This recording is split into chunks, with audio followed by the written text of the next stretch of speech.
السلاح هو من يقرر، الليبراليين غيره، مستقلين، مدنيين، ما لهم هاي فرصهم ضئيلة.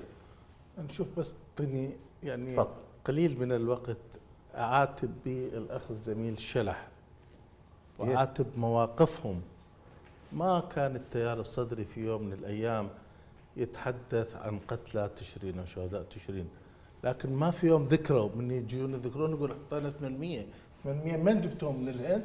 العراقيين اخواننا ذولا 60 واحد اللي استشهدوا ما يستحقون واحد يذكرهم؟ بس 800 اعطيته؟ ما وقعوا ذولا؟ ما طاحوا بدم بارد؟ مو اخوك وابن عمك وابن خالتك وصديقك؟ ليش هالجفاء امام من اقول 800 اعني بيهم من التيار ومن انا مو جاي اقول ذولا كل بالتالي كلهم عراقيين. عفوا مو تشرين، لا احكي على التظاهره الثانيه، تظاهره عاشوراء ايضا راح بها 60 شخص بدم بارد، ما فيها كنا تحدثنا وكنا شجبنا، وتقدر ترجع لليوتيوب وتتاكد من تصريحي.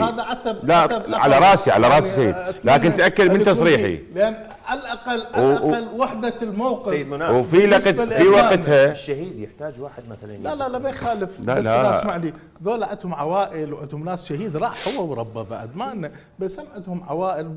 انا اكثر من مره يعاتبوني يقول ليش ذولا يعني لا اطلاقا لا سيد، شنو ذنبهم؟ هذا دم يذكرهم في يوم ليش ما سيدنا؟ عفوا استاذ حسين ممتع، تدري مثلا لحد الان مثلا المطالبات بكشف قتله متظاهر كل الدم، اكو واحد طالب في يوم من الايام بالكشف عن قتل ذول 60 واحد راحوا؟